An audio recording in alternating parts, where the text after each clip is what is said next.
towards Gaza finally being governed by a new Palestinian government that will work closely with the Board of Peace to help the Palestinian people. At the same time, Israel will have the security it deserves, with Gaza no longer used as a base for terror attacks. The president says the agreement will be carried out in structured phases. Well, we've heard it before, but this is some breaking news. The Board of Peace, remember that came about as a part of the big ceasefire with Hamas a year ago. Over a year ago, and now maybe coming to fruition, maybe, in structured deal, in phases as Hamas disarms, things will change over there. Governance will be transferred, and it sounds like maybe, just maybe, things are starting out on this Feel Good Friday in a positive direction. Stephanie, sounds good? Oh, Stephanie's giving that skeptical emoji look over there. It's tough. So we've got this 20-point peace plan. Disarmament is supposed to happen in phases, along with the destruction of Hamas's tunnel network. Mm-hmm. But Hamas wants Israel to also take steps, basically, and a structured deal that they do in complicated reciprocal steps, right? And withdraw, and but it's kind of like, which comes first, the chicken or the egg? What could Israel's not going to want to withdraw until Hamas disarms, and Hamas is not going to want to disarm until Israel withdraws. What could possibly go wrong? Timing. Also, the chicken did come before the egg. Just want to let all the listeners know. Oh, thank you very much. And I think that's, right. and what could possibly go wrong, having just been there? Yeah. I mean, seeing the fence. It's like you and I sitting next to one another, and we hate each other. Here's the you know what I mean? Like, it is the bad guys are so close. The vitriol runs so deep. And can you? Negotiating with Hamas feels like negotiating with Iran. And you're so right. You presaged exactly what is being said by Axios. Hamas official Ghazi Hamad confirmed to Al Jazeera, per Axios, that difficult negotiations had produced an agreement, but Hamad said, quote, "We will not take any steps regarding disarmament before Israel withdraws from the Gaza Strip." That appears to differ from Trump's description of a, quote, carefully structured and phased process. And if you're Israel, you haven't forgotten October 7th, and that is still very raw and recent. So the thought that you would, back up before, and not hold the line before they disarm, still living with the reality that many of the people that were murdered just, what was that now, 3 years ago? What I don't understand. Would you do it? No. Why? Well, the whole angle, too, is it all hinges on a new Palestinian authority in Gaza and all. It's like they're not going to be any different than the last one. The supposedly, I guess if you want to use the word true, Palestinian Authority, Hamas said, we don't answer to them, we answer to us. Exactly. I think the key and here these people are evil. When they came over that border, they didn't just kill Israelis. They didn't kill terrorists. They killed young people at a concert. They killed Israelis. They killed the Arabs that live in Israel. They killed everyone. They killed children. Again, negotiating with Hamas is like negotiating with Iran. They don't care about, they have no respect for life. I am hoping that they can find a way forward. I just think it's really difficult. Behind the scenes, it's being reported that, of course, no surprise, IRGC officials are urging Hamas not to sign the agreement. Senior U.S. official confirmed that Iranian officials are confirming or telling Hamas not to.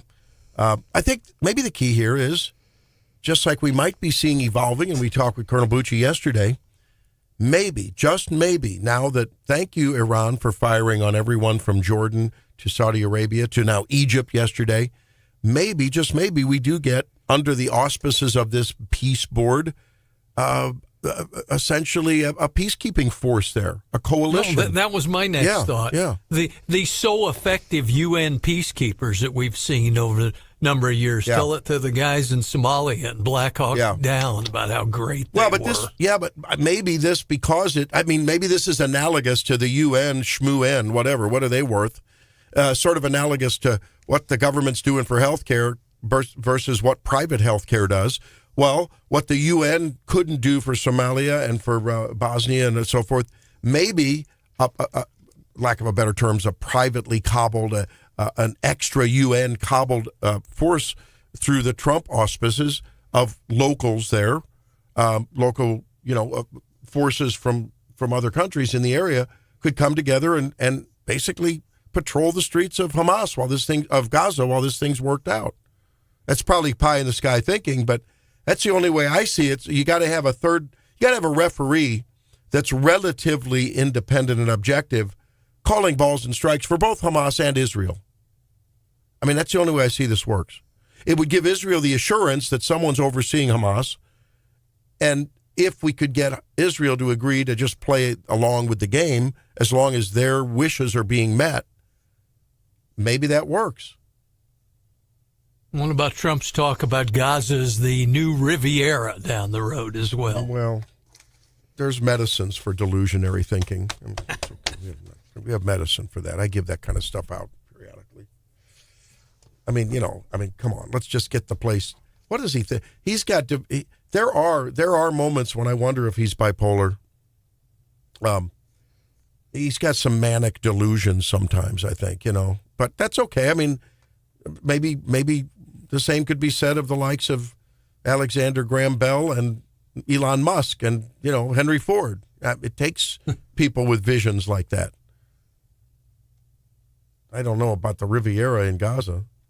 How are the beaches over there, by the way? Are they nice? Israel's beautiful. Beautiful. The country itself, just... And you spoke of being there and how solemn it was to be there in where the October 7th happened, where people talk about what a disaster it is, right? They still reference that, Israelis, don't they, that have been there? I've talked to people that have been there, and they said it's a disaster area. What, the site itself? Yes, yeah. It's a memorial. You walk by, solemn. There's placards of every individual. You imagine a field concert, and every 2 feet there's a picture of someone and a story of their life. I took a photo of a woman who was my age, 42, 3 kids at home, had gone to the concert to celebrate her birthday and was murdered in cold blood. And thousands of other. It's just. Did you get a view of like the road where people were as they were trying to exit? There was a disaster there too, right? Yeah, we talked to a survivor who showed up with his friends, whose best friend and roommate died that day, and he went basically minute by minute and said, there was one way in and one way out, and we went the one way out, and we get somewhere and we run into a bunch of guys with guns, so then we go back toward the concert, and then we at the time, they had been shooting the missiles. That was all kind of a distraction, so they thought the immediate threat was to get further away from where the missile strikes were. They didn't realize that the terrorists had infiltrated, and then that in trying to escape, they were running right into the arms. Yeah, they were co-opting all the cars coming through there, right? Yeah. It was a booby trap, essentially. And you wonder why the Israelis don't bend over backwards for Hamas. Yeah, right. In Gaza. I hear you. Right. It's like don't trust and don't need to verify, right? And don't forget it. What was Israel doing to provoke that at the time, right? That's the problem, is that Israel was fine doing Israel's, you know what I mean? So I think here it's hard for Israel. I think if I was, it would be hard for me to take the first step and say, we're going to, lay down, and then on the hope that you're going to stop killing us and disarm. Right? Yeah, That's a tough that would be a tough ask given the history and given the recent events.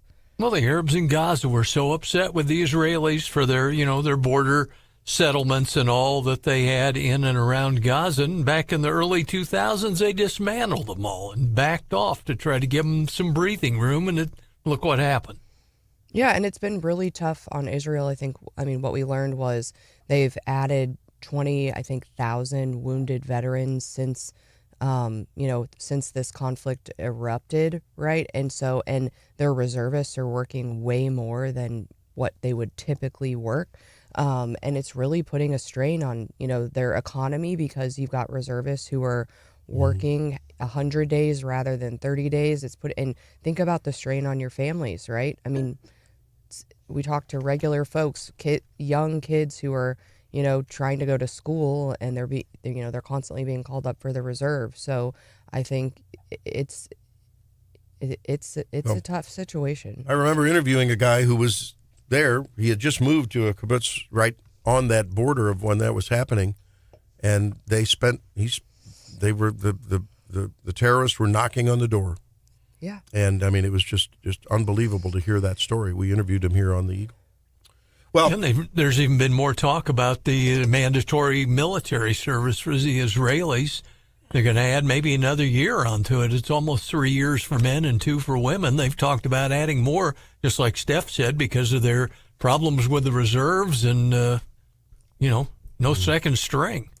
It's so interesting, isn't it, that Americans have lost resolve for this effort against a nation that has sponsored terrorism across the region, killed or maimed thousands and thousands and thousands of Americans for almost 50 years. And after 5 months, Americans are like, we can't take this anymore. And look at Israel. They have been since their founding. They've been fighting a war, and in one way or another. And they continue to do it with resolve and success and vigor and commitment. And yeah, they get a little war weary too, but how lucky we are to only be worried about a 5-month conflict. Puts it in perspective. It does. Well, we've got Mom Donnie doxing rich people. We've got Tellerico and bobbleheads.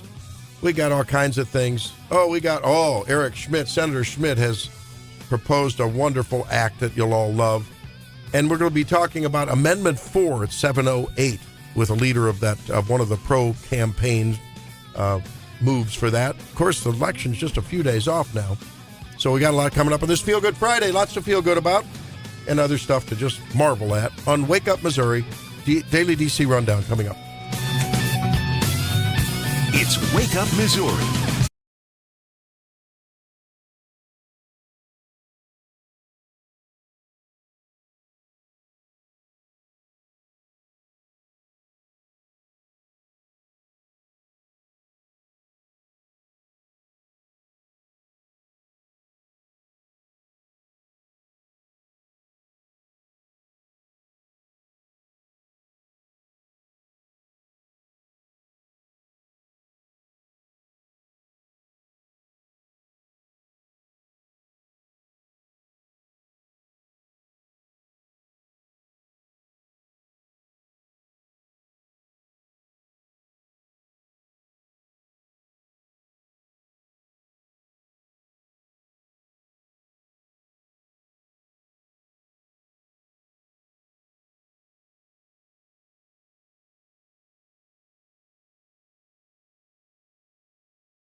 Here, chaos at the border of Spain's North African enclave in Morocco. This is a city called Ceuta. You're watching as thousands of migrants break through the fence and completely overwhelm the border police. Their video showing huge groups of people, mostly young military-age guys, cramming into inflatable tubes or arriving on shore in other ways, some of them wading in the water as they break through the gates to get to the other side. Sandra, this is reminiscent of kind of what we saw during the open border during the Biden administration.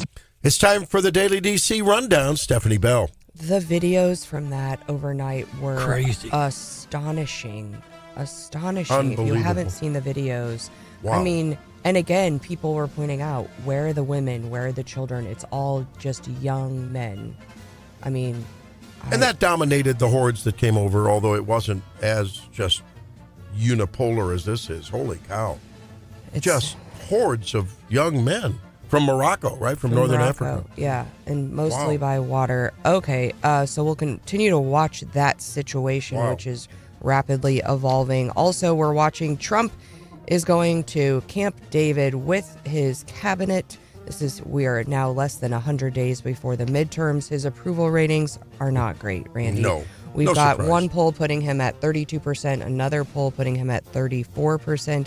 Of course, a lot of the blame, the folks are saying it is about the Iran war and about gas prices. So he's had a tough go in the Senate with them refusing to basically push forward the SAVE Act and make the changes necessary. And that's I think he's probably frustrated. I'd be frustrated. Oh, yeah. You can hear it. You can see it. Yep. We also talked already this morning that he did announce in good news that perhaps he is announcing that the Board of Peace negotiated a phased Hamas disarmament agreement. The question is there truly an agreement between Israel and Hamas? Israel essentially would gradually withdraw as Hamas demilitarizes. But as we talked already this morning, there seems to be some talk about what's actually been agreed to and who goes first. And that, I think, will decide whether or not this is a true agreement or not. We also are seeing, we talked about the troubles Trump's having in the Senate. We are also seeing Todd Blanche with some troubles. They were supposed to vote on his nomination this week, and that was delayed. Senator John Cornyn and Senator Thom Tillis continue blocking the nomination. They want written proof that Trump's anti-weaponization fund is dead. They also want limits on the IRS's settlement protection of Trump and his businesses and his family from future audits. Trump says he may just withdraw Blanche's nomination and resubmit it after these two guys are gone in January. Yeah. There's so much uncertainty out there. I wonder if that's playing into what we see of some low energy on the side of GOP voters, right? I don't know. It seems like there's not like a positive, forward, optimistic, here's what happens. Yeah, and we've also got a potential shutdown coming. The Senate Republicans and Democrats are saying they're nearing an agreement to fund the government through December 4th. The proposed reconciliation package includes funds, $73 billion for the Iran war, $12 billion for farmers, and $10 billion for election system changes. But Thune hopes to reach an agreement before next week's vote, and of course they're headed on a recess soon. And of course, when does that start? August. Week after next? I think that's right. For almost a month, right? Yeah. Gee, so much that needs to be done. Talk about the potential cyber attacks on the water supplies in Minnesota as well. Oh, really? Yeah, they think the Iranians might have had a hand in it. Oh, no. I didn't know their reach was that far. Well, it's not like they may not have some proxies here running under the DSA flag. Let's talk about that and our friend Mamdani when we come back. Stay tuned.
thrilled to announce we've secured a pied-à-terre tax, the first in New York's history. This is an annual fee on luxury properties worth more than $5 million, whose owners do not live full-time in the city.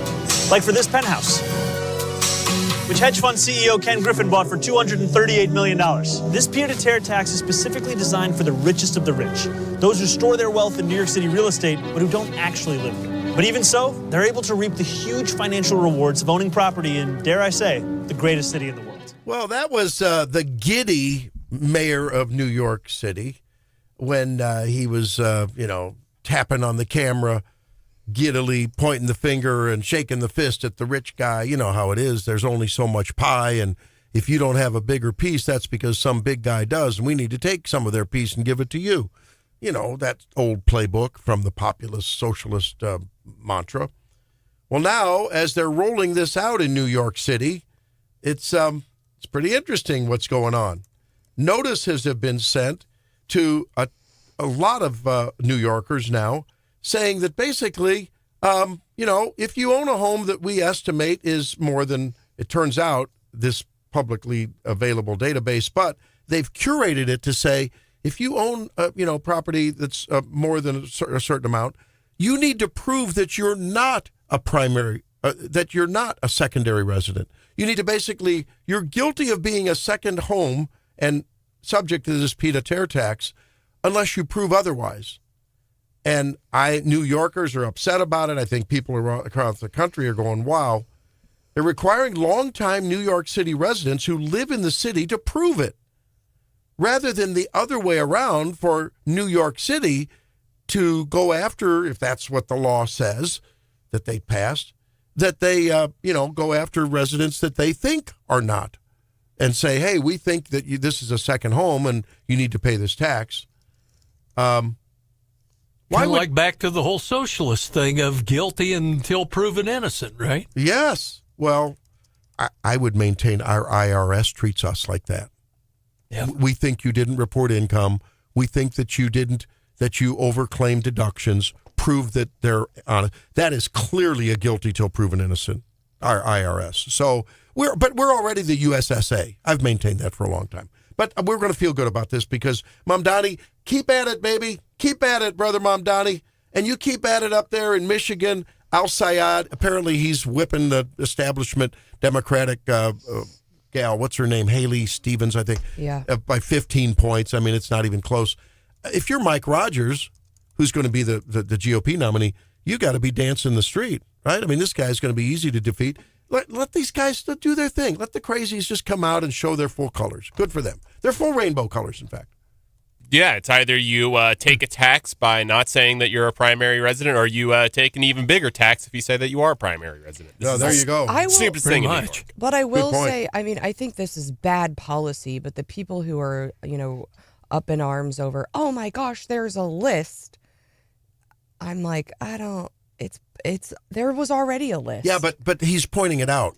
He's basically using that list and curating it and saying, look, we value your property at more than such. Now the target's on your back, and now you got to go through all kind of that means taking time off work, or if you're a businessman or woman. But you probably could have curated that list on your own, right? Like, I don't know. You grab the list, you throw it into AI, you say, grab me any house over $500,000. But not everyone does AI like that. They'll do that. I mean, not everyone has that prowess. Nor should you have to. If the government thinks that you're a second citizen, prove it.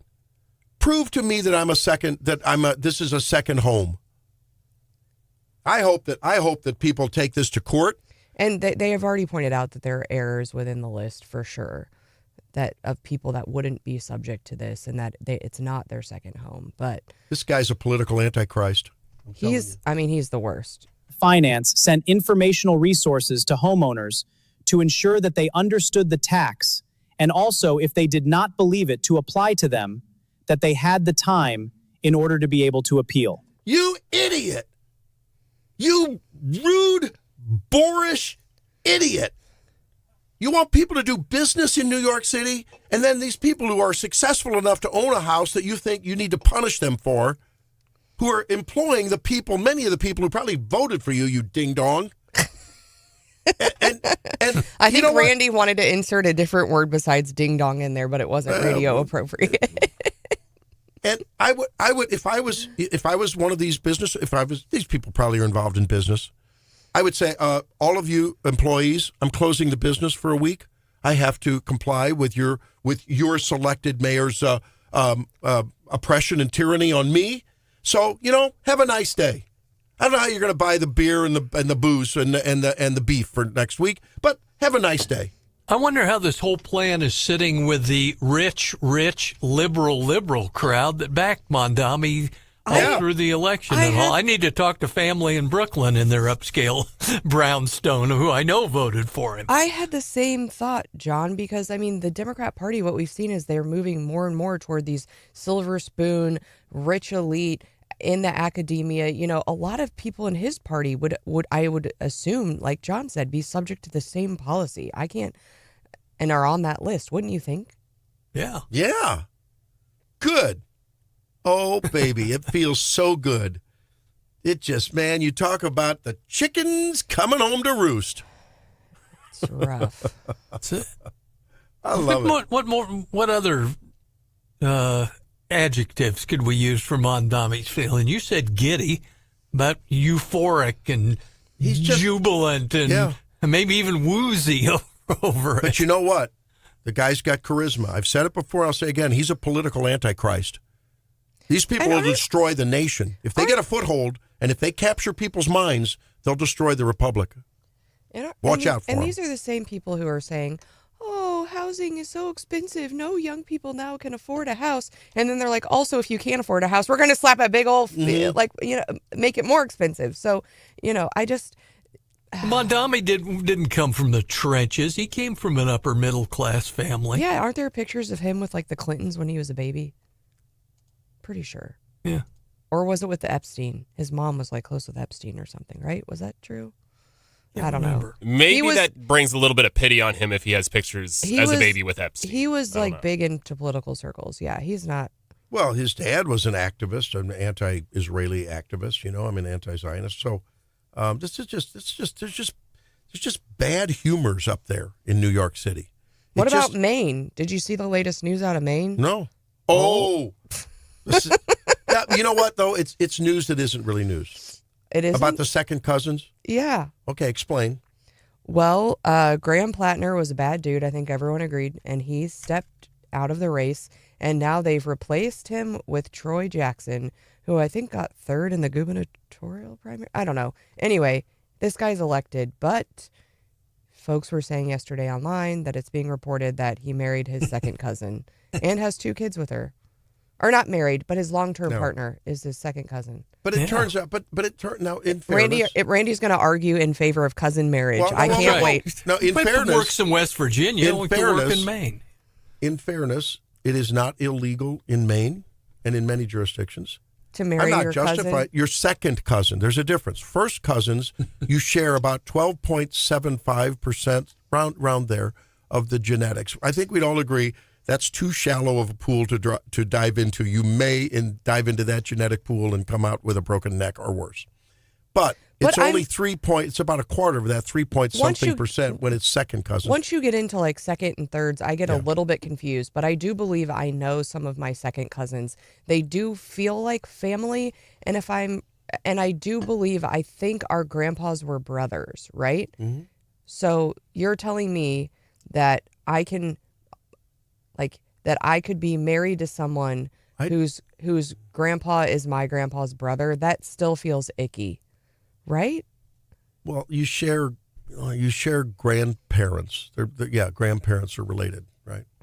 But I'm just telling you, I from guess a genetic, it reduced the cost of your wedding because you don't invite 2 families. You're just inviting the same family to your wedding. John Adams married, I think, his second, maybe first or second cousin. That was a long time ago. Mm-hmm. Yeah. There are a lot of people. You do not have to marry your cousin. Look at the bright side, Steph. You don't have to change the monograms on the bath towels. Oh my gosh. Oh.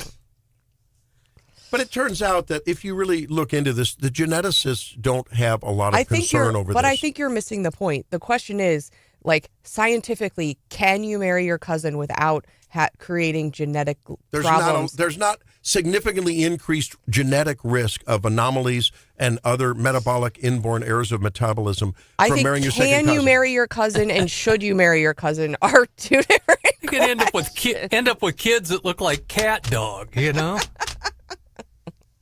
Well, they're not even married. They've been partners, and they've he's sired and she's birthed 2 children. That tracks. But again, I think the point people were making yesterday is like, is there not a single like Democrat male politician in Maine that's not a freak?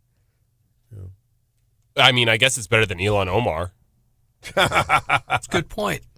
They have common great-grandparents, Thomas Pelletier and Edith Thibodeau Pelletier. Are you really going to die on this hill, Randy? I'm not dying on the hill. I'm the science. It really seems like science. It. I'm telling you, biologically, do you need to disclose there's not as much concern biologically. I think it's still. Are you related to Helene? Is Helene your cousin? Well, of course not.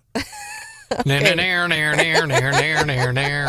moves to Appalachia, and all of a sudden, I ever picked up a banjo. I'm just saying. I mean, we were talking about that, Ray County prosecutor and the attorney general accusing her of using the docket like a dating app. I guess some people might, use their family reunion as... Stephanie, this is interesting. There have been times in the 2 years we've been doing this, 2.5 years, there have been times when I said, this is a crazy law. This doesn't make sense. Why are we... And you go, but that is the law. This is the law. This is legal, and therefore that's what it is, Randy. Sit down and be quiet. Now, I'm just saying, the law does not prohibit it. Biologic reality does not necessarily. And I'm saying you usually take the different. Usually take a different stance because the law also doesn't prohibit you from tatting up your body and having blue hair and lip rings. But you say people, maybe you shouldn't do that. But that doesn't make biological sense, nor propagation of the human race. I just want to say, if so that doesn't make biologic sense. If we all turn trans and gay, pretty soon you don't have a human race. I'm on the side of no cousin marriage, and Randy is on the side of marry your cousin. Randy, you lawyers have a way of doing this. I didn't say cousin. I said first cousin, Nick's. You sound like the lawyer now. What's the definition of cousin? Well, I've learned from the best. I know you were born in Philadelphia. You don't want to admit it. So I'm with Charles. Charles is on the text line. He says, pro tip, don't marry anybody that you see at your family reunion. That's it. No, I would agree. It is a little bit awkward, but I'm just trying to... Awkward is the worst descriptor. You just got done calling Mom Donnie all these different crazy words, and the only thing you have to say for cousin marriage is awkward. That's right. It's the old line. The family tree does not fork. Randy, the practice was once common among Anglo-American elites. Well, this law would have been extended to second and third cousins if we didn't have the risk of the South seceding because so many of them are inbred. I just am stirring the pot. I wouldn't endorse it, but it's whatever. It's maybe when biologically. we come back from the break, we can talk about plural marriage, where Randy stands on that one. Oh well. Yeah, I'm all over that. Okay, when we come back, your GLP-1 may be better for you than just dropping some pounds if you have some other problems. We'll discuss that and how the VA thinks so, too, on Make Missouri Healthy Again. It's Wake Up Missouri.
cannabis, cocaine, nicotine, and opioid use disorders to the tune of, 25 to 35%. That's pretty cool.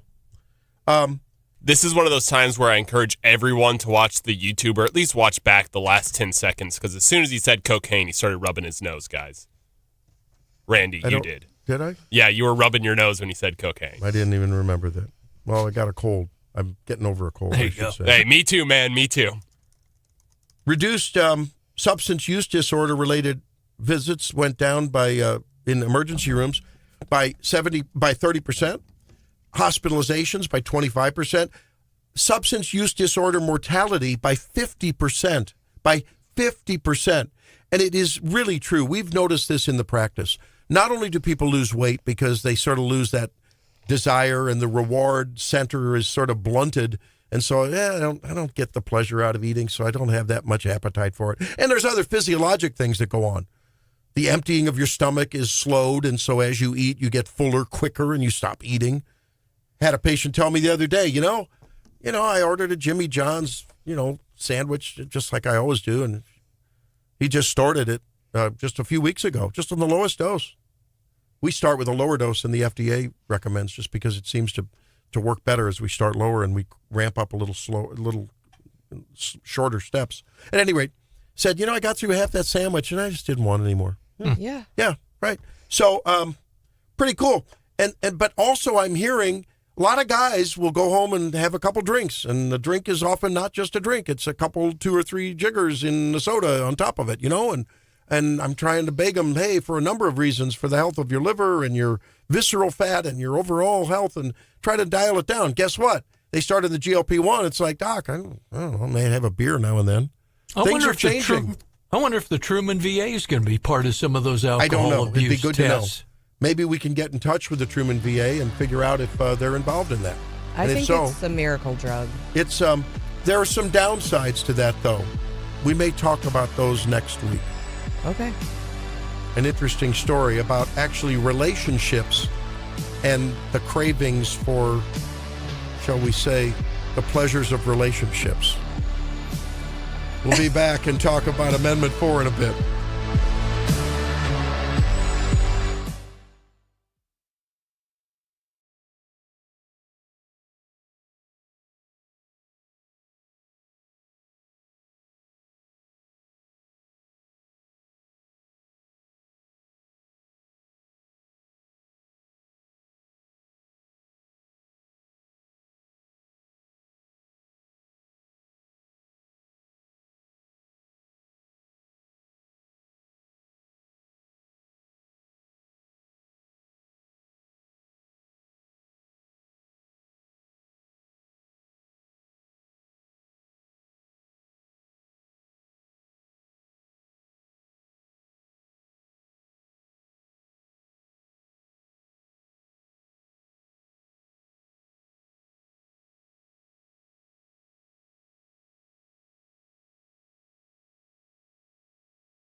Your host, Randy Tobler.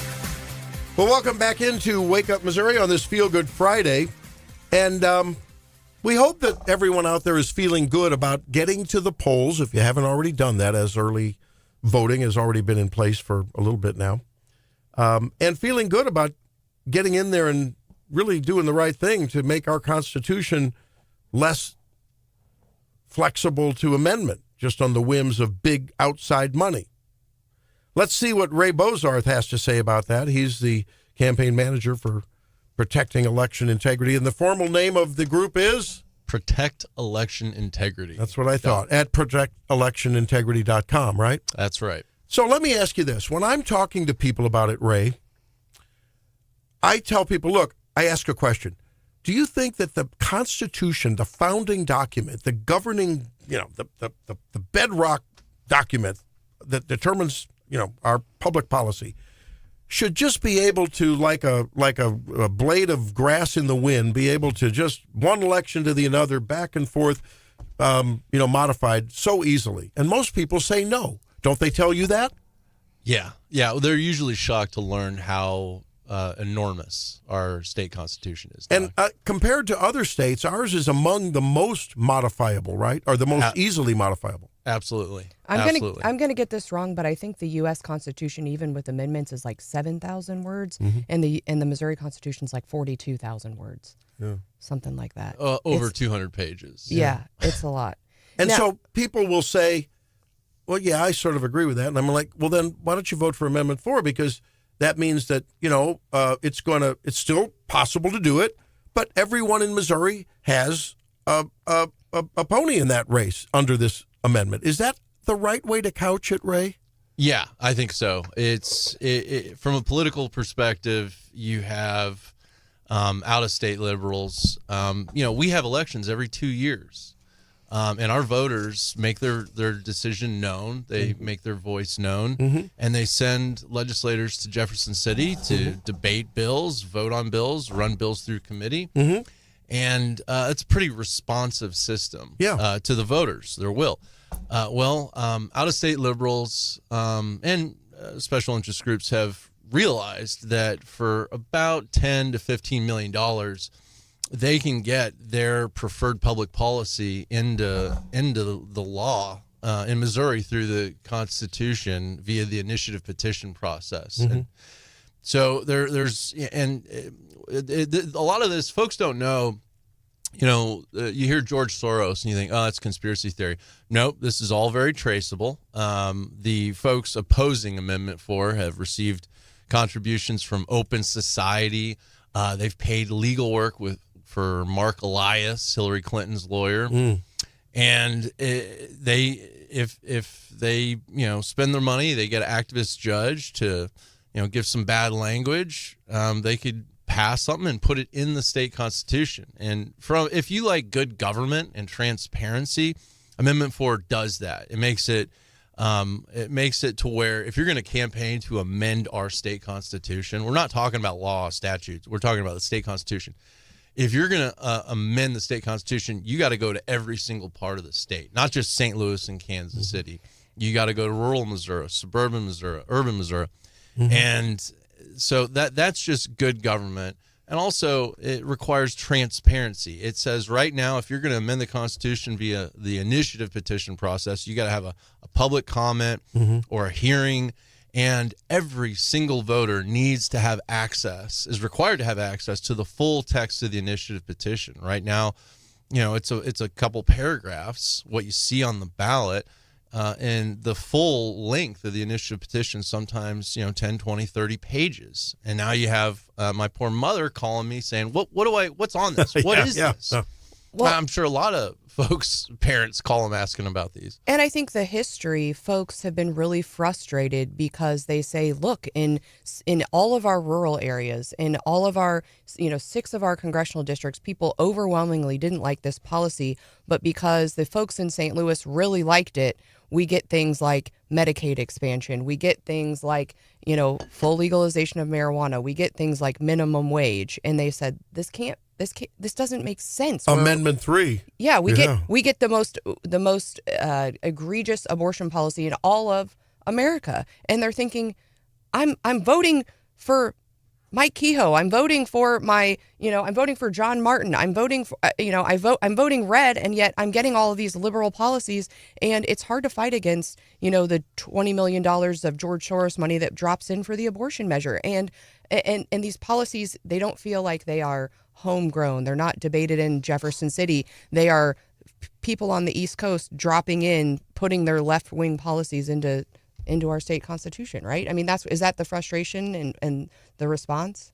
Well, yeah, it's, you have really bright lawyers like yourself, Stephanie, who get paid by a nonprofit, what we refer to as dark money, and they draft several variations of language. Then a dark money pays for a poll, and they test what polls best. And if they're really lucky, they get a judge to put some dishonest language on the ballot, and they pump in, tens of millions of dollars, and they get something in the state constitution that, if you word something a certain way, you can get a lot of things. You could probably ban sunshine and puppies in the state of Missouri if you get the right ballot language. But right. Prop A says every employer in the state of Missouri, no matter how small, has to provide mandatory paid sick leave. Well, that doesn't work for small business owners. It's one size fits all. But also, if you put the language on the ballot that said, hey, this is going to require small business owners to lay off employees, to lose money, would you support this? No, but they get the right language, and voters say, but voters want to help workers. They want to give them paid sick leave, but they're not seeing the full story on these measures. And so Amendment 4, what it does is say, you got to go all over the state to campaign for these measures. You got to have some transparency so citizens can have a say on these measures. And then you got to provide voters with a full text of the measure. We're talking with Ray Bozarth, campaign manager for Protect Election Integrity, that are saying vote yes on Amendment 4 and why, and dispelling some of those myths here on Wake Up Missouri today. Ray, why did the Missouri Association of Realtors come out in opposition to this? Not all the realtors in the state, but the majority who made a donation to fight this. Yeah, that's a great question. I think the Missouri Association of Realtors, every 10 or so years, pay millions of dollars to get something on the ballot, their preferred policy. Whereas, most industries go to the state, they drive to Jeff City from St. Joe, from Tarkio, from Caruthersville, all over the state. They drive to Jeff City and say, hey, you're my legislator. Here's how this affects my business, my bottom line, my employees. Could you consider voting for this bill or not voting for that bill? That's typically how government should work. Well, the realtors, God bless them, they've figured out an end around that process, and they can just pay tens of millions of dollars and get their preferred policy in the state constitution. And that frankly, that's what a group should do for their members, but that's not the way it should work. Yeah. They've basically exploited a very, flawed system. Ray, can I ask you a very important question? Because I personally experienced what I think a lot of people experience when these initiative petitions come up. When Amendment 3 was coming up, I went to my exclusive membership club, here in Columbia. And I was walking in, and here someone approached me to sign. They had the little clipboard. And they were saying, will you sign? This is going to protect the right to women to have the right to choose. And I said, oh, tell me more about that. I said, as I understand it, women will be able to get an abortion all the way up and kill a baby all the way up until the time it's... No. This just restores the Roe restrictions. I'm like, no, it doesn't. Yes, it does. Yes, it does. They were deceptively misrepresenting what was going to be, what turned out to be the actual tyranny against unborn babies that we now experience. I understand there's protections against that, and there's penalties for deception. That was deceit. And I'm not the only one. I happen to know the truth, but how many people out there just on their way and go, yeah, whatever, that sounds like a good idea? Oh, yeah, absolutely. You get these dark money, or entities from D.C., and they pay millions of dollars to bus in professional signature canvassers all over the state. And, you can't trust them to know these things backwards and forwards. Whereas, If there's a bill in the state legislature, there's public meeting after public meeting, back and forth debate from elected officials. Meanwhile, you have these conversations between signature gatherers all over St. Louis and Kansas City in private, and who knows what they're saying. This Amendment 4 says it creates a crime. If a signature collector commits fraud, the Attorney General can go after them. There's real teeth in that. It's a loosey-goosey situation as it is. And it's bad. Yeah. I mean, so in a future world, if this passed, we'd want to get our phone out, and the minute they start talking, say, I'm recording this, and if you don't tell me the truth, there's hell to pay. Yeah, that's right. And frankly, I'm not surprised a professional signature collector can't, know a 50-page initiative petition backwards and forwards and know our existing statutes and state constitution. So, of course, they can say whatever they want. They're incentivized by the signature to get people to sign. And, this is a problem. Amendment 4 puts teeth behind going after fraud on the signature collection. All right. Well, the vote is on Tuesday. And if anyone has any questions about it, what do they check out? ProtectElectionIntegrity.com, right? That's right. And I guess we should say that they got a couple of real, slackers like, Attorney General Catherine Hanaway and, that Governor Keogh, they're behind it. I mean, there must be something terribly wrong. I mean, look, when we get them on the air, like you have done, they're always reminding us about the truth about this rather than the deceptions. I've got a minute left. I got to ask you one thing. I see the other side saying 5% of Missourians can defeat the majority. What's your answer to that? This requires every campaign to go all over the state to campaign for votes. That's the way it should be for a constitutional amendment. The laws, those are governed by state legislators who are elected by the people. This is a better system. Shouldn't be able to amend the Constitution on a whim. If you agree with that, you might consider pulling the ballot yes on Tuesday. Thank you, Ray Bozarth. Appreciate it. Thanks, Doc. All righty. Yeah, it's a big one, and I hope this gets over the finish line. I really, really do. If you disagree, give us a call. I mean, text us. That'd be fine. 573-874-9390. That's what we're here for. Let's have the debate. Back in a minute. It's Wake Up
We're getting a lot of incoming on the 573-874-9390 text line about Amendment 4.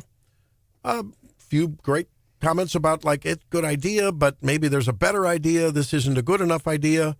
Others saying, I'm all for it. Others saying it's so confusing, I don't know what to do. It's tough. Well, one thing we know is Stephanie likes Matt Damon's biceps in Odyssey. Is this true, Stephanie? It is, but when they're not his biceps? Sometimes when they like peel back the curtain and suddenly something you thought was true Pops your bubble. I know. I think Matt Damon is really beautiful. And he's a great actor. And apparently he was on doing an interview, and someone talked to him about it, and he said, I can't take credit for the pictures in this pivotal fight scene in the new Odyssey. He's like, those aren't my biceps. Oh, man. What? I mean, my mind is blown. It's even crazier that the biceps belong to a woman. What? Devin Dalton, a 34-year-old Canadian stunt performer who Matt Damon said had the best arms he'd ever seen in his life. But yeah. Weird pickup line, but okay. Right? So they've got a picture in this story in the New York Slime that shows him, well, her as him, facing these monstrous, gargantuan, clad, fighters, opponents, and the sword is drawn. Is that the bicep you're talking about? Yeah, I think so. That's what they put it in the article. That's what they say. It's from the scene. She's got great biceps. I was hoping they would have posted her workout routine in the article too, but they didn't. Devin Dalton is this person. Okay, I actually have one gripe about this story. Okay. Those are not great biceps. Those are great arms. Yes. That is not just biceps. Her triceps are on fire if that is a woman. Holy moly. So she's already working. Apparently, she's a popular stunt person. She worked on the Planet of the Apes and Weapons and The Last of Us. And she's already working on her next project. But if you were, oogling over Matt Damon's biceps, they're not actually his. But this is like a history with theater. I remember this, it brings up this funny story, and I think I'm going to try not to get it backwards, but I went to Shakespeare's Globe, right, and kind of heard the history of Shakespeare. And I guess, in the beginning, men were not allowed, or women were not allowed on the theater stage, right? So every woman role had to be played by a dude pretending to be a woman. But then, sometimes there would be funny scenes where also the woman, because of historical context, was trying to portray a man in the play. So you'd have a dude on the show or on the stage whose character was a woman, and the woman in the play was trying to be a man. Talk about trading places. Right. It was an interesting. Yeah. Well, this is, and if you look at a picture of her, there's a picture in this New York Times story with her taking a selfie, and just look at her arms there. You can tell. She's 4'10", 4'6", 4'6", and he's 5'10". Right. Now, but in this scene, they use something called forced perspective, because you've got the minuscule, army against these Hulk, opponents. And so, of course, it even makes it more stark, the contrast in size. They should add that as a filter on Instagram. I also need the forced perspective being only 5'3". Remember Michael Keaton in Batman? They made a big deal out of his foam rubber muscles he had under the suit. Really? I didn't know that. Oh, boy. Well, talk about big money in politics. Musk is back at it. Stay tuned.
Since then, I mean, that's pocket change for him.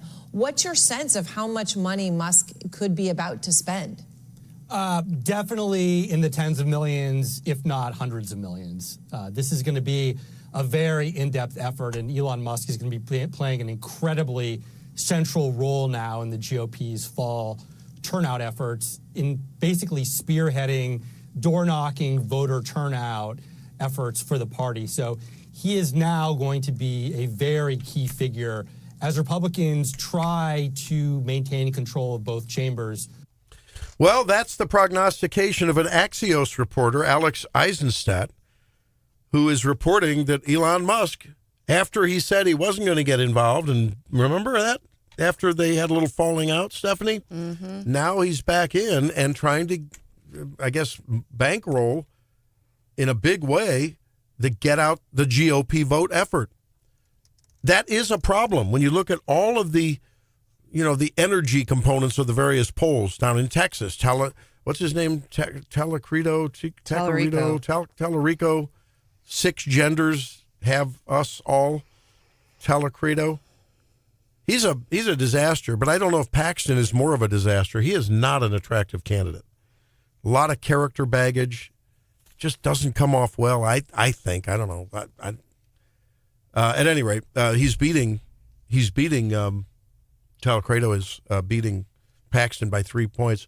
So, and when you look at the polls, the excitement level, the exuberance over this election is high on the Democrat side, low on the Republican side. Why? I don't know. All you have to do is lose one chamber, and Trump's essentially a lame duck president, except for foreign policy. And even there, it's going to get rough. And I don't know how much do you think now you've talked, Stephanie, about how the Democrat coffers are not full at all. I mean, they are really pale in comparison to the Republicans. Yeah, they're struggling. And money matters when it comes to these campaigns. The Republican establishment put a lot of money in those primaries. And, whether it was Cornyn or whether it was Bill Cassidy in Louisiana and others around the country in smaller races, those are Senates, they lost. And so a lot of money was spent there, but they still have some left for the general. Musk is back in it. Do you think he's just protecting his private wealth? Because he knows that if Democrats come into power, he may not fare as well as he is under a Trump administration. Got to be part of it.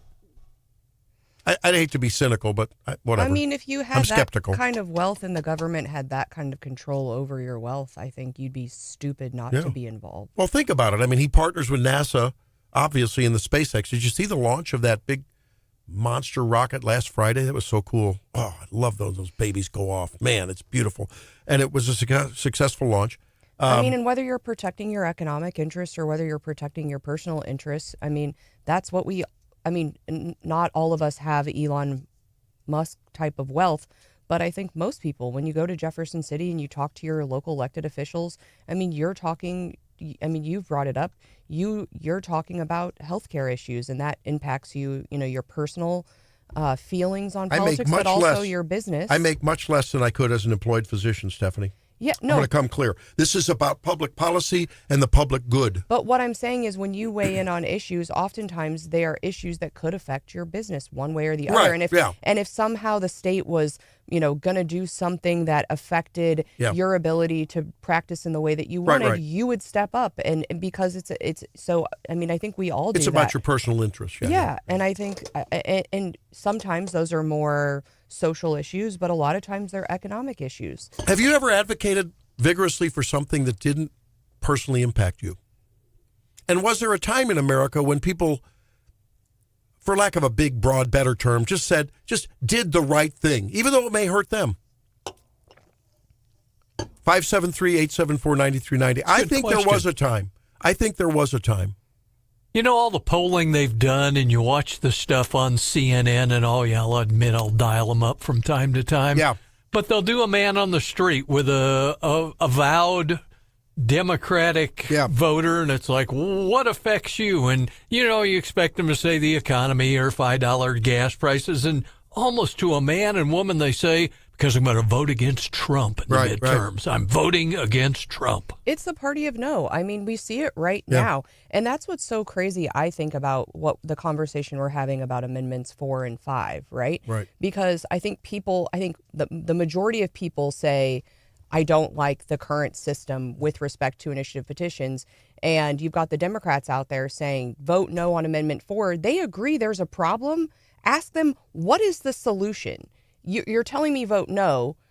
You know, Republican elected leaders in Jefferson City have proposed a solution. If you want me to vote no, you agree the status quo is not what anybody wants. So then tell me what your solution is. The same thing with Amendment 5. The Democrats are out there. They agree that the economy is stagnant. They agree that the state is not competitive. And here we have a proven solution that works in states like Tennessee. That's before the people. They say, vote no, vote no, vote no.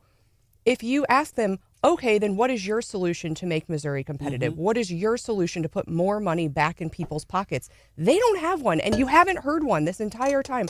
I saw a Democrat get asked on a show, why? And they agree, young people are moving away.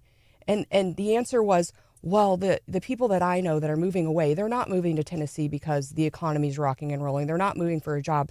They don't feel welcome in Missouri. That's why they want to move to a different state. So your solution Social is issues? But your solution, so the solution is we need to be nicer. That's not a solution. Right. Come on. I mean, right. you know, and again, on the social issues, we have high minimum wage. We have abortion out the wazoo right now, you know, and so anyway, ask these people, you know, when you keep hearing vote no, and we agree that we have a problem, you just want to wallow in the problem and you don't want to do anything about it and you don't have a solution. What's also troubling, I couldn't agree with you more. And I think when you look at the would-be yes voters, we've seen it on the text line. One text person said, and it's look, the person that texted, God love you, you've thought this through a lot, said, well, you know, Amendment 4 could have been done better because right now, the way it is, it would take a majority of every district in the state to get a constitutional amendment passed. What if every district had a majority vote and they all had then one vote per district, like the Electoral College, and it would take a majority of determined electoral, if you will, districts to pass an amendment? Maybe that's a little more elegant, but that's not what's on the ballot. And I think we Republicans sometimes and conservatives sometimes, I stand guilty as accused on this. Sometimes you have to check your better is, the best is the enemy of better at the door, right? Gosh, it's just not good enough. It's not the right one. It's not the perfect one. So I either am not going to vote or I'm going to vote no. Well, that's not always going to work out well for you. Well, and again, I mean, at least there the person offered up a different solution. You're not hearing, how do we, you're not, especially with respect to Amendment 5, you're not hearing any solution to a problem that the Democrats and the Republicans agree on. The economy's stagnant, our state's not competitive.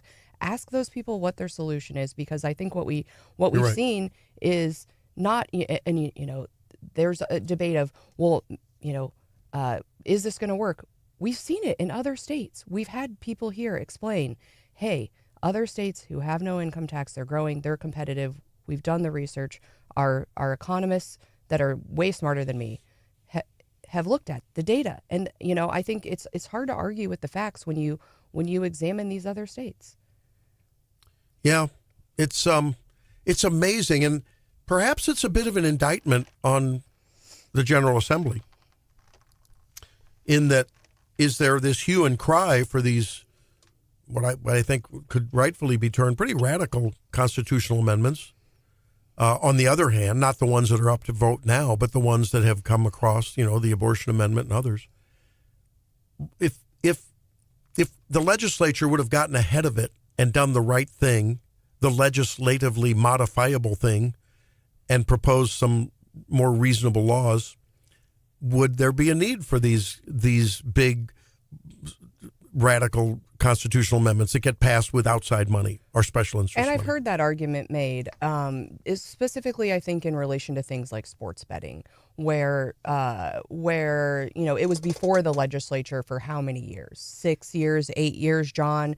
Yeah. And the people, every other state has sports betting. Missouri's lagging behind, and there's, you got people going to Jeff City saying, "Why don't you just get the sports betting thing done?" And eventually they got frustrated and they went to the ballot instead. And so I do think some of what you're seeing is frustration with the lack of action on issues in Jefferson City. And now the constitutional amendment, the new Amendment 3, that'll be up for determination in November. Okay, what if the legislature would have held their nose and say, look, we'd rather have a pure no abortion thing. That didn't work out well for us, when the Supreme Court struck things down.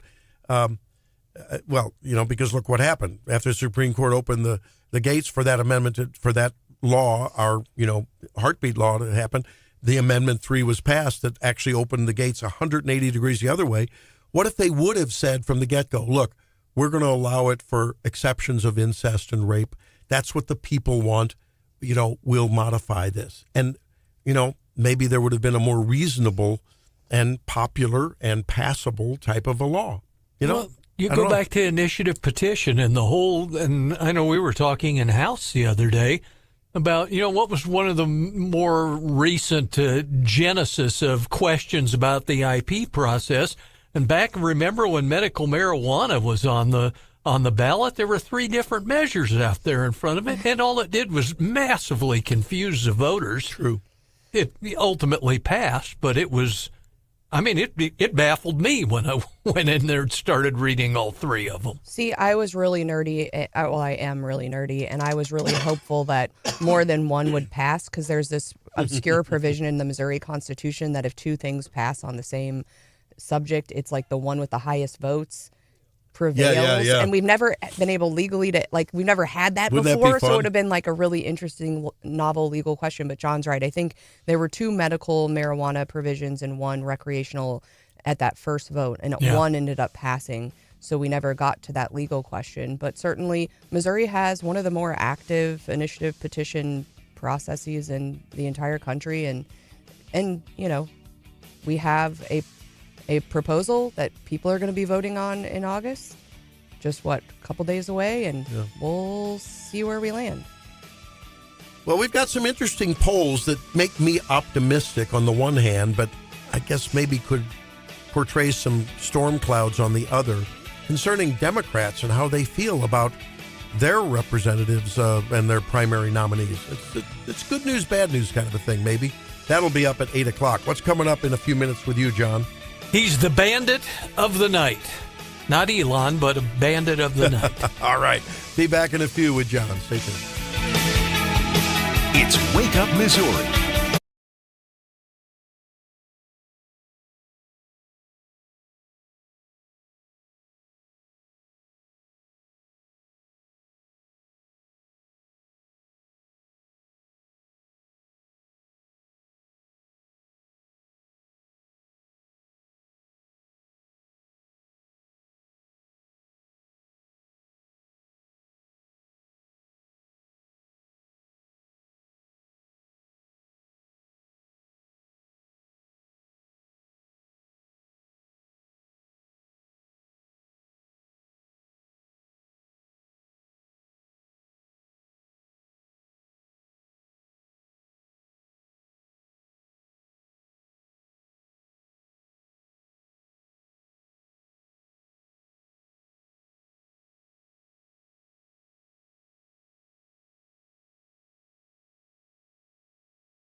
Except for this. Turns out a coon has become a viral sensation after videos of him scurrying around Seattle's Ballard neighborhood hit the internet. However, he isn't your typical trash panda. Seattle resident Kiana Hall spotted the critter, who has a hunchback and a round form. She said, "I was very confused at what I was seeing. I've just never seen another animal like it." So Stevenson even gave the critter, who's drawn comparisons to mythical creatures like a yeti, a name. She says he looked like a Jimothy. Marcy Logsdon is a professor at the Washington State Veterinary Hospital, said Jimothy's unusual appearance could be related to a spinal deformity. Despite his appearance, he's actively moving around and said he appears to be otherwise healthy. The animal control guys took to calling him Alf, a reference to the furry alien Muppet critter who loved to eat cats in the 80s and 90s TV comedy. If you pull up the picture of this thing, it does look pretty weird. Yeah. Speaking of weird-looking, or just novel animals, is there any update on the kangaroo from Bloomfield? Haven't heard anything we talked about on yesterday. Yeah, on the Sykeston-Dexter Metroplex kangaroo. If anyone in our listening area in southeast Missouri hears about that and have an update on the Bloomfield kangaroo named Rufus, and is it spelled R-O-O? Yeah, R-O-O-F-U-S, Rufus, Yeah. the kangaroo from, please give, what was it? Bloomfield. One of the little towns by Dexter. Give us an update, 573-874-9390. And, or you can call us, 800-529-5572. Man, I'm struggling this morning with some pain. Anyone ever had a dental implant? It's not bad, but it's just annoying pain. You might have noticed, guys, for the last couple months, once in a while, most of the while, I don't have my little partial in because I broke a tooth off here, one of my front teeth. Ouch. During the Academy Awards, I got all upset and I was clenching, and I had a cap on that from years ago, and all of a sudden, oh man, I broke the tooth off. Well, it broke off at the gum line, so they had to pull the tooth, and then you go through this, process of bone graft, and then when the graft is good, then okay. So I go in yesterday to get the implant in. I've never had that done, but it was interesting. It was sort of cool. The last time I was in, they use this advanced imaging that gives you a 3D image and then they make this little like a piece that goes over your teeth. That's like a jig for the drill that goes into where the tooth would sit. And small drill, bigger drill, bigger drill. And then they screw this implant in. This just is like, have you seen me the chills. It's really cool. Man. Have you ever seen these things where I'm ready to go running high. It's a feel-good Friday. Oh, it's Randy. so fun! I got to tell you talking about drilling teeth. I had to stop the dentist because I had a funny for him. It was like, so you ever had these things you screw into the drywall? They look like a big screw, and then you can hang pictures on them. Rather than the old plug that you put in. Have you ever stripped one of those or He had a torque wrench as he's putting this thing in, a little tiny torque wrench, like a mini Lilliputian torque wrench. And he's going, and their head's twisting, and I'm fighting him. And I said, hey, stop, don't strip that. Please don't. He says, no, I know there's a right torque that goes on this. And it all went in fine. It's all done. I'm going to take your side. That's actually really cool. It was really cool. I was fascinated by the process. It was just so cool. I can out-nerd you any day, Stephanie. You and I are in nerd competition. Giving me. It was great to have that implant put in. And now, in a couple months, after it sets in, I'll have a new tooth. Don't have to wear this flipper thing. Can it be gold? Can you please get a gold tooth? I could be Dr. T then. Taking me back to my dentist buddy's favorite joke. What do we call dental x-rays? What? Toothpicks. Oh, back with some interesting polling data in a minute.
Just when I thought I got him to fall in love with Tennessee,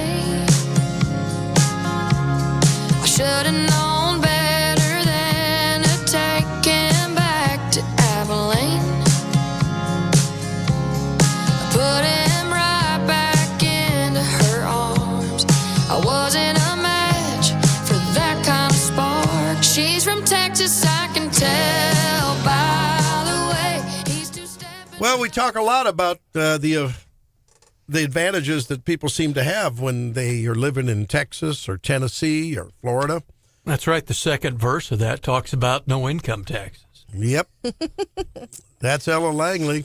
Did you see Freddie, who traveled all over the U.S., and he said, I went to however many states. You know what his favorite state was? What? Tennessee. Tennessee. There you go. I know daughter Shannon living down there in Clarksville at Fort Campbell. She's loving the Tennessee life. Well, people also love Choosing Texas by Ella Langley. She has been hot for some time. Freddie loves Ella Langley. He posted from his car playing her songs. But Choosing Texas has now spent 15 consecutive weeks at number one on the Billboard Hot 100. That beats out We Belong Together by Mariah Carey and I Will Always Love You by Whitney Houston. Drake, has she answered your Snapchats or your DMs yet? One, that's crazy that you started off with Snapchat. Just shows how little you know about it. And two, I wouldn't dare, no. What do you mean? The Snapchat's Shoot your shot. That's a social. Shoot my shot with someone who makes music like that? I think I'd rather, I don't know. Oh. I could make an extreme example. You know, we keep asking ourselves, why isn't Missouri with a GOP supermajority doing the same kind of things 5 years ago, 10 years ago, whatever,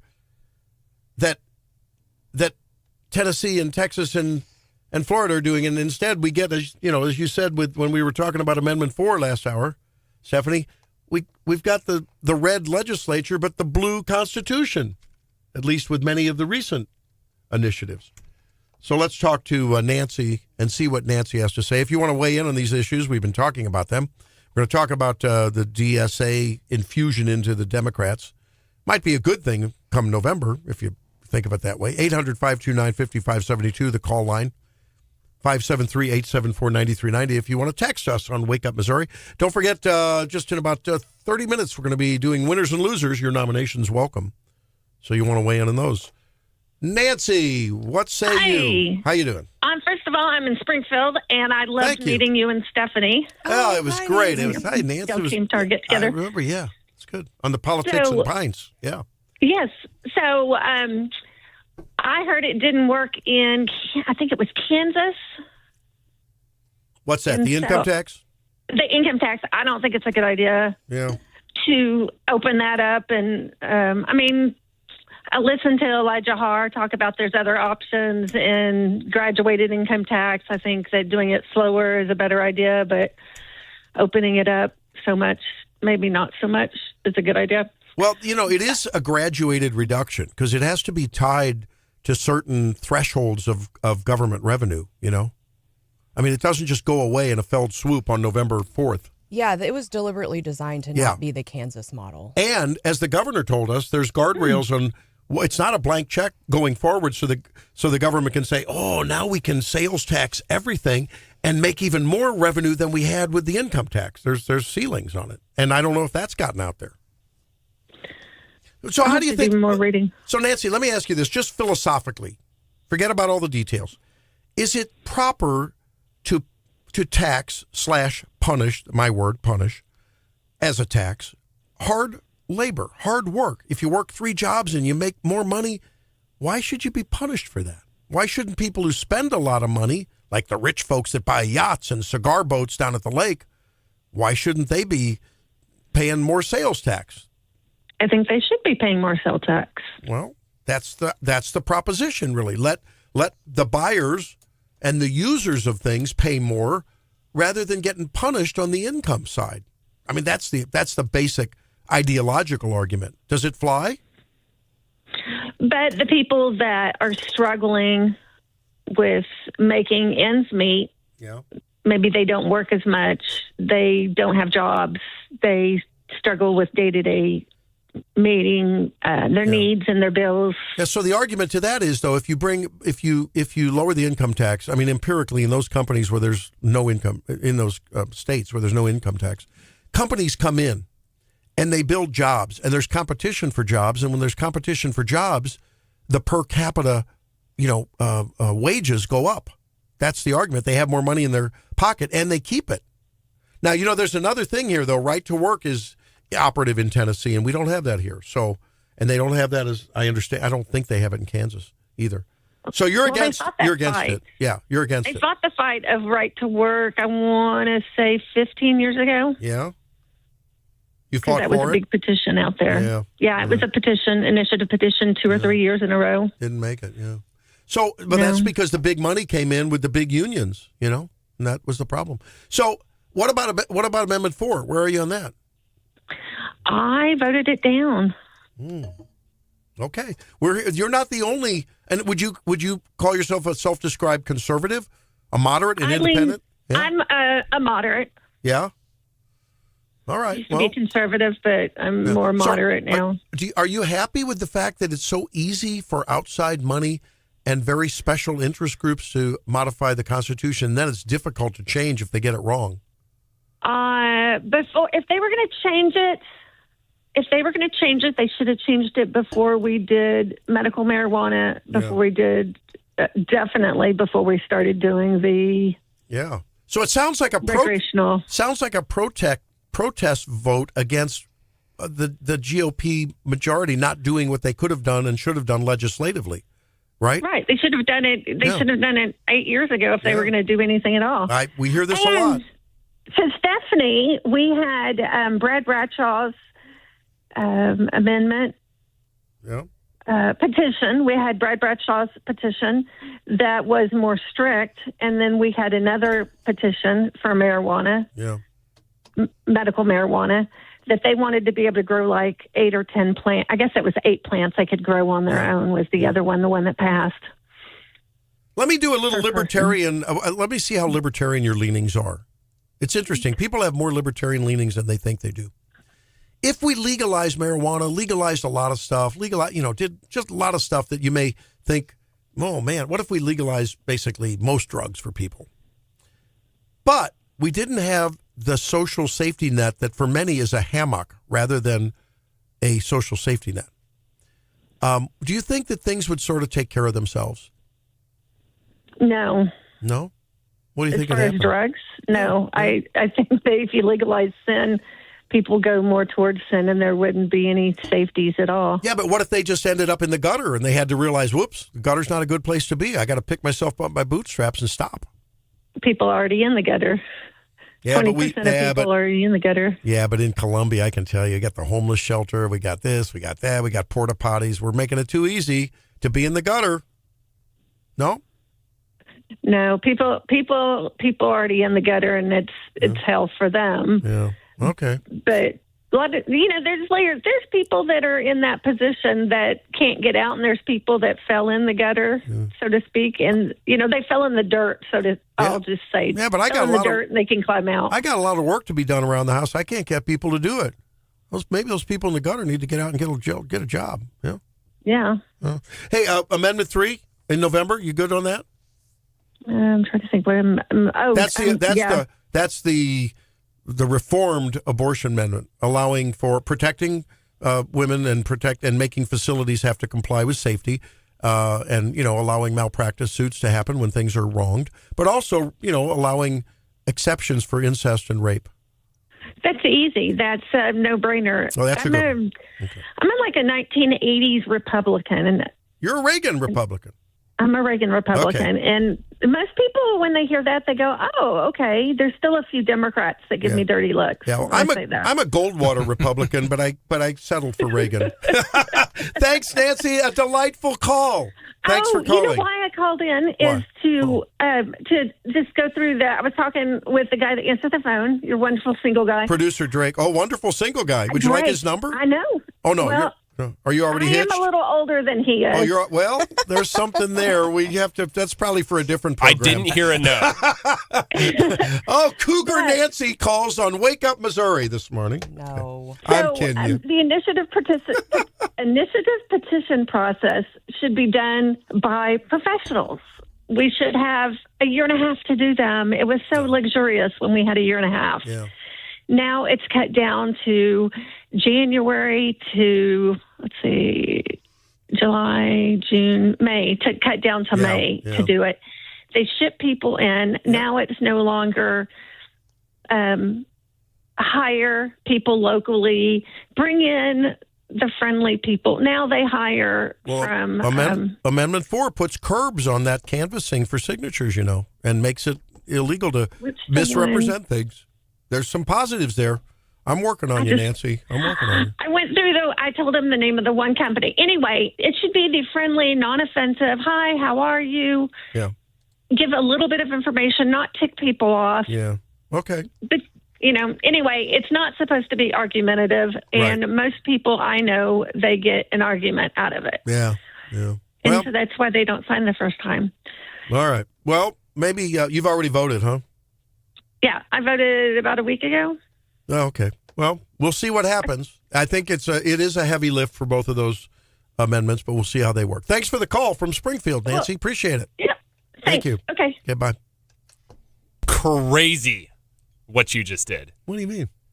Oh, well, maybe Drake's single. Oh, he's a great single guy. That's crazy. Well, she was affectionate for you.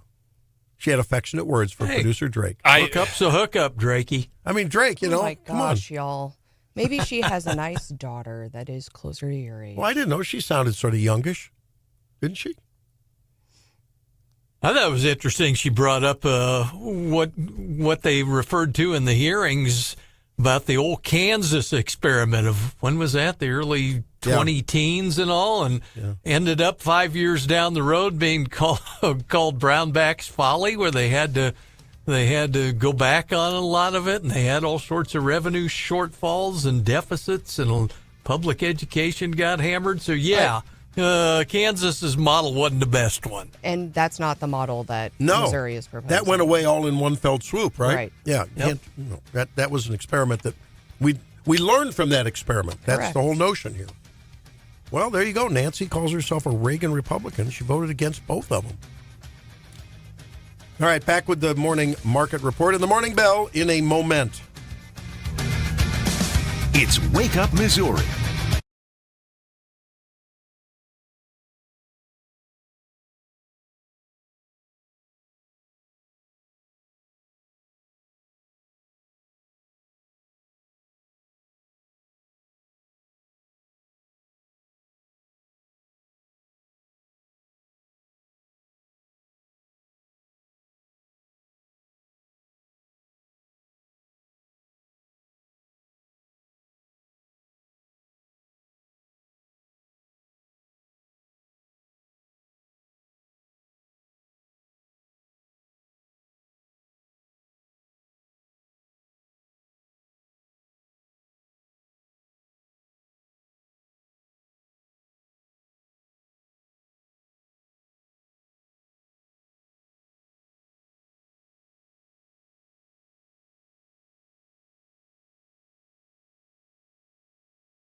It's the Morning Bell. How are things going to wind up? The markets are giving us something to feel good about this Friday. Microsoft had a crazy day yesterday. It spiked more than 15% in the largest ever single jump in the company's market value after investors saw its latest earnings report.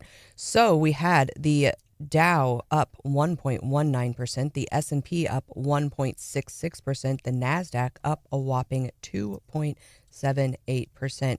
Again, if we look at just the technology sector, they had a 5%, over a 5% jump yesterday, while amongst the biggest losers was communication services and consumer staples. As we look at the futures, everything's in the green today, so finishing the week out pretty hot, it looks like.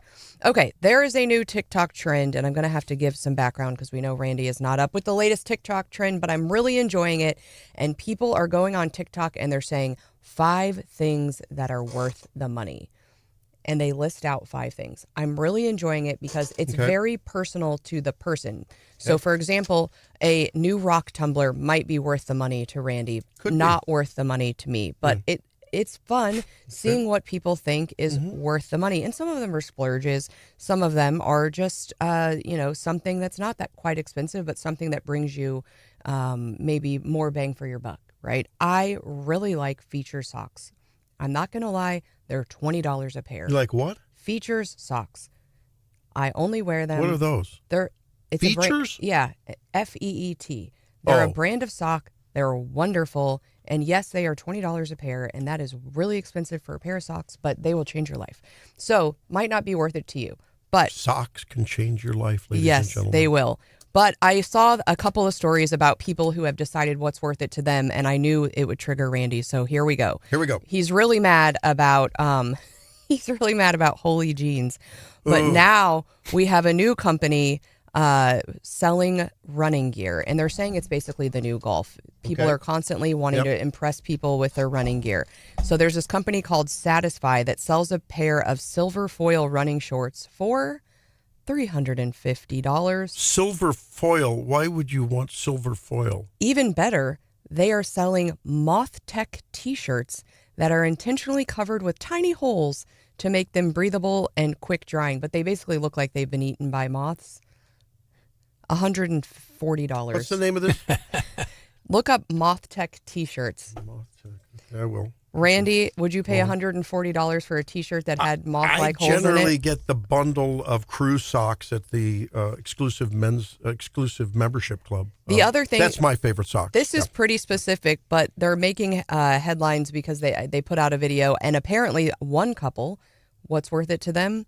They installed a $5,000 home soda fountain. So like when you go to the McDonald's or whatever and you can do that, they have that. Drake's saying that would totally be worth it. That's awesome. Yeah. So I think theirs they keep Diet Coke and Diet Dr. Pepper on tap, and they said their guests are super impressed when they come over and can just refillable soda all day long. I might have to find one of those. So like our buddies back with the kegerator back in the day. I'm looking at a Moth Tech muscle shirt. It does look like it's moth-eaten. Yeah, I want to know what's worth it to you. Give me all of your Holy Grail products. All right, we'll figure that out and come back with winners and losers in just a moment.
today. I went swimming. I came home after a long day, and little bit was in the pool with my wife and piddling around, and then my wife had made a comment that something wasn't going to be paid for with my insurance on the dental thing I've told you about, and partially was. So I started kidding with her. I started doing this. She said, "What's that all about?" I said, "There you go, there you go." That's a very good point.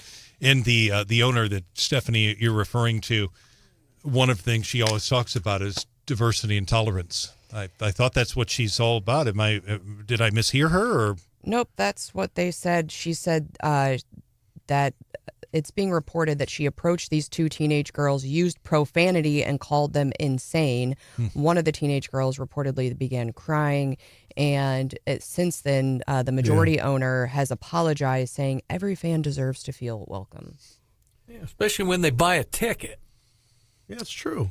Yeah, they're paying members. It's with a league that's struggling. Well, Man, I mean, we need to put Sophie on the list, don't we? Well, that's getting a lot of attention, no doubt about it. Yeah.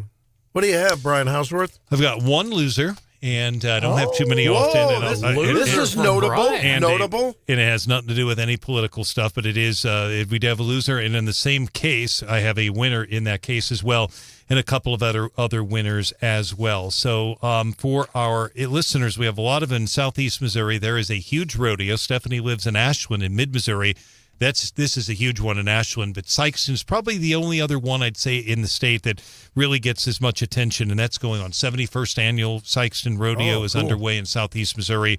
It is a big event, and a lot of people will be there. I'm sure Senator Bean will be there if you get a chance to get out and see that. They've got great performances, always great food as well. I will remind people that they've changed things at the Ashland Rodeo, and now they have ticketed seats, and the tickets are currently on sale. So I'll be there August 28th and 29th. But for folks who have gone historically but haven't been in the past couple of years, it's a good reminder that I can tell. And that's a big deal. I can tell Hauswirth's passion for the rodeo. You know, it would be fun, and radio. It would be fun to have an AI-generated meme of you as a bull rider. That would be. I would actually. I would actually pay a bull rider to see that. Maybe all of us to be AI memed as a bull rider. Wouldn't that be fun? That'd be awesome. They have a great event, and the Ashland one too. I'll put them in the winners list because it's one of my favorite events. When is it? The 28th and the 29th. Yeah. You get all cowgirled up for that, don't you? That'll be a big event. She'll be there. They got great food. I actually took a picture of the cow with the sign on it, the one in Ashland. So it's great. My famous Ashland radio story. I was assigned being the guy who got to scrub the station banners after the rodeo, the ones that hung in the arena. Yes, absolutely. Wow. That's a big event. I've got just a couple other quick winners here, guys. The Ozark Empire Fair for our listeners in Springfield. Huge event that is going on, 90th anniversary. Right. Going on. Sawyer Brown performs tonight. George Jones has sung there, Porter Wagner, and Don Williams sang a song many years ago. It was called I Still Believe in You, and it is incredible. If you haven't heard it, I encourage people to listen. The Ozark Empire Fair. For those of you listening, when he said that, Hauswirth was tearing up. Yeah, I mean, I still believe in you. Yeah, because that's real. That's real. Brian, country. was that the appearance by George Brown? George, when George was on the tour with the neon green leisure suit? It was a lime suit. He was in a lime suit up there on the stage. And it's a good memory. It was a lime suit, and he probably, I'm sure, was having fun up there on the stage. He looked like he was, but No-Show Jones. Exactly. And two other winners, and then the quick loser, the NBA. I was there yesterday, Chad Mahoney and his team with the Missouri Broadcasters Association and the courts, Judge Cotton Walker in Cole County. And the judges from the Southern District, Stephanie knows almost all of them. They're from Springfield. They came up. This was in Camdenton. It was a long drive for me, but I was able to go, and learned a lot about cameras in the courtroom. It was a lot of reasons why sometimes they don't allow cameras in the courtroom, and I'll just say that if it involves child sex cases, you're not going to get a camera in the courtroom. Totally get it. But is that really the only exclusion? That was one of the big ones, and there could be a lot of what we talked about. I'm not going to get into on the air, but that was one of the biggest reasons. Yes, and unfortunately these are happening way more than they should. So, and then winner and loser of the week, same case in mid-Missouri. A guy climbs 150 feet into the air in the stack at Columbia's Municipal Power Plant on the business loop. Randy is homeless. His name is Richard Dean Nichols. Lengthy criminal record. He's got at least convictions that I've looked up in at least 3 counties. He has actually been banned. I don't know that I've ever seen this before. Banned from being now on any City of Columbia property, throwing toolboxes off the top of that. Destroyed a lot of the toolboxes. Ouch. Nobody got hurt. But the first responders talked about the great risks. This is all in the court documents. They went in. So he's a loser, Richard Nichols, obviously, for being foolish to do that. He said he did it to have fun. Well, he's now jailed without bond. And the winners of the week in that case, all the first responders had to climb 150 feet in the air to go get him. You scooped me on that one. I have one where I don't know if she's a winner, if he's a winner or loser. But have you been seeing this Lindsay Clancy case up in Massachusetts? Mm-mm. This is a case with a woman who used exercise bands. She had postpartum depression. She had seen multiple medical professionals, prescribed a bucket of medicines, one after another. Mm-hmm. Allegedly wasn't taking them, which will often happen, with mentally ill people. Her husband went out for takeout and to the drugstore to pick up some stuff. Came back. She had thrown herself out a second story window. She's paralyzed as a result. Cut herself beforehand. After she strangled all 3 kids in the basement with exercise bands. Her defense is one of insanity. God, it's awful.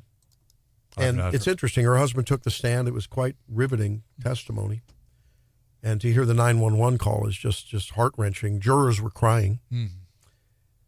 I think the losers, I don't know what to do with this woman. I mean, she clearly needs to be accountable, whether it's in a mental institution or whatever. But I've taken care of patients that have postpartum depression.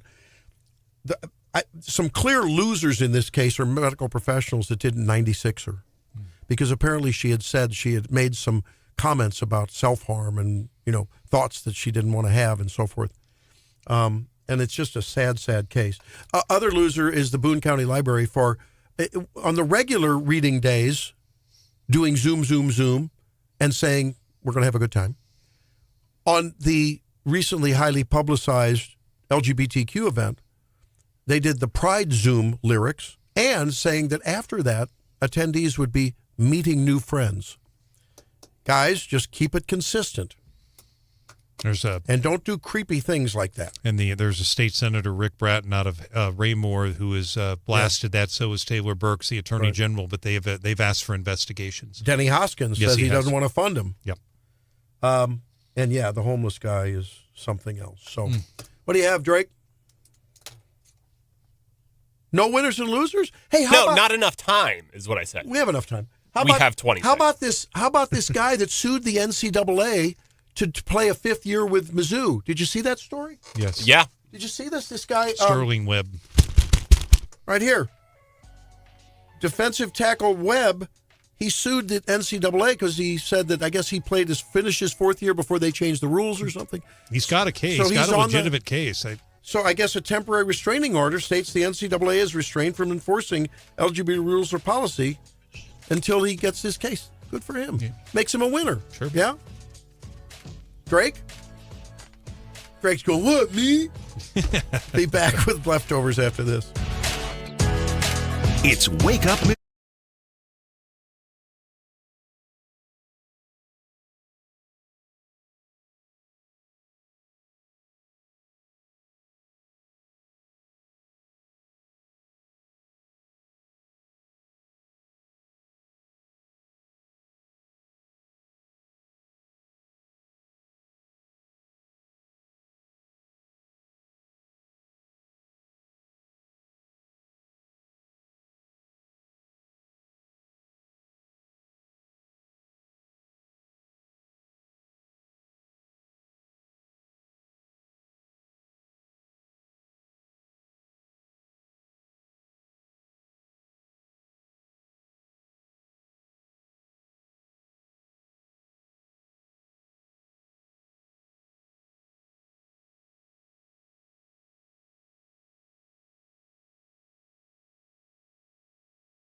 To Wake Up Missouri. Hey, it's been a lot of fun being with you, and it's interesting to see how many of you have so many varied opinions on Amendments 4 and 5. Thanks for weighing in on that, and glad you're weighing in one way or another at the ballot box. That's the most important, however you feel. Drake didn't get it. Drake's weeping. He didn't get his winners and losers in. Drake, we don't want you to cry. Do your winners and losers before we do leftovers. I'm going to beat you up one of these days. I really am. Because you do this every week on the dot. Right before I press the bump, you're like, Drake, winners and losers. And like, oh, yeah, we have time. I was just going to say that football's back. Next week, preseason starts. Yeah. The training camp has been going on. The Chiefs have looked, they've looked with Kenneth Walker, a lot of receivers dropping balls. I hear they're number 5 in the pick to make it to the Super Bowl. Rams won. I saw that. Chiefs at 5? That's what I saw in one story. I don't know who's making the odds there. One story I saw. No, but we have fights during the Bengals their training camp. We have the Bills having the ugliest uniforms in football, according to some. Andy Humphrey. And, to cap it all off, after we got off the show, Tony Romo had the best body cam footage for a DUI. It was awesome. Have you seen it, Randy? Yeah, what, he's stretching out or something? He was stretching before. It's just awesome. It was They don't want to tear his ACL, Yeah, and then they asked him, like, oh, have you sustained any concussions or head injuries? And he kind of had a flashbacks to his time with the Cowboys. So, hopefully we'll see him on Sundays. I don't know. We had a text, a gentleman text that said the winners are the kids he saw at last Saturday's Boone County Fair ham breakfast, who know all cattle are either cows or bulls. Never be able to milk a bull, and takes hard work for the reward of producing some good hams. Losers are the kids he saw later that morning around the Daniel Boone Regional Library, who are being taught that realities such as gender are confusing and subjective, and the most important thing in life is rainbows. That's good. That's good. Stephanie, maybe there's a late entry into the winner's circle. Is that true? Yeah, I think it was the Eagles' offensive coordinator. Defensive, but that's okay. Defensive coordinator. Close enough. Close enough. Ball. But he did say the right thing. What's the plan at safety? Is that Marcus's job to lose? I'm going to be like Fauci and just take the Fifth Amendment on questions. Did you guys see that? Yeah. Oh, my God. What was the question? That was just so good. That was so good. We didn't get to talk about some of the polls, that are saying that among Democrats, I mean, it's amazing. A CNN poll, the percentage of Democrats who are enthusiastic plus okay with their party nominating Democrat socialists. What do you think? Enthusiastic plus okay. Total. 73%. What? Yes. Cut support for Israel. 69%. Can you believe that? No. That's just amazing.